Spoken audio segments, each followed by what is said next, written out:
কখনো ভেবে দেখেছেন আজ বাংলাদেশের কিছু বিশ্ববিদ্যালয় ক্যাম্পাসগুলোতে কিছু নির্দিষ্ট ডিজাইনের পতাকা কেন উড়ছে? পতাকা এটি শুধু কাপড় নয়, এটি একটি পরিচয়ের প্রতীক, গর্বের, ঐক্যের। কিন্তু আমরা কি সত্যি জানি এ প্রতীকগুলো কিসের বার্তা বহন করে? সম্প্রতি একটি নির্দিষ্ট পতাকা আলোড়ন তুলেছে। কালো রঙের পটভূমি, তার উপরে সাদা কালিমা, চোখে পড়ার মতো, চিনে নেওয়া যায়। কিন্তু প্রশ্ন হলো, আমরা জানি তো এটা আসলে কিসের প্রতীক? এটা কি আসলেই আমাদের ঈমানের প্রতীক, আমাদের ধর্মের প্রতীক, নাকি এটা এমন একটি ষড়যন্ত্র, এমন একটি অস্ত্র যা ব্যবহার করছে একটি বিশেষ দল, যারা আমাদের ভাঙতে চায়, আমাদের ধ্বংস করতে চায়? পুনরায় মাথাচাড়া দিচ্ছে পুরনো এক ষড়যন্ত্র, ফ্যাসিস্ট শাসনের ছায়া। বাংলাদেশকে দোষারোপ করার চেষ্টা একটি ইসলামী উগ্রবাদের নাম করে। কিন্তু বাস্তবতা কি?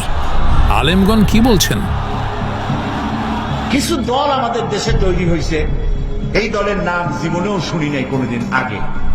যেমন হিজবুত তাওহীদ, নাক দিয়া চাপ দিলে দুধ বেরি হয়, এরা আন্দোলন করতে আসছে। আমরা বুড়ো হয়েছি বাতাস খাইয়া। আগে জেলে যাও, জেল খাটো, দুই একটা শহীদ হোক, তারপর বোঝা আন্দোলনের মজা কি।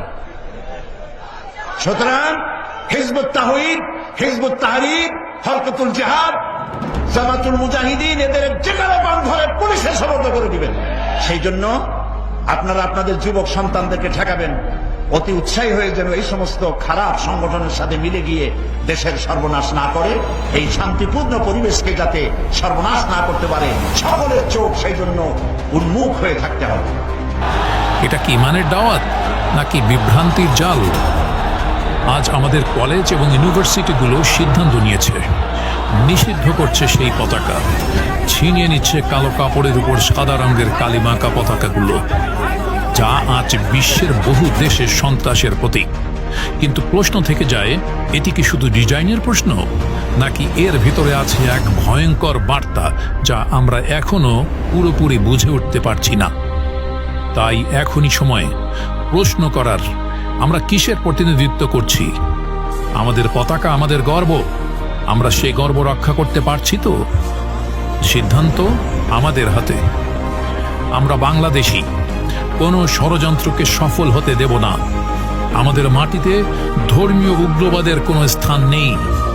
আমরা একতাবদ্ধ, অটল। আমাদের সম্মান, আমাদের গর্ব রক্ষায় আমরা সদা প্রস্তুত।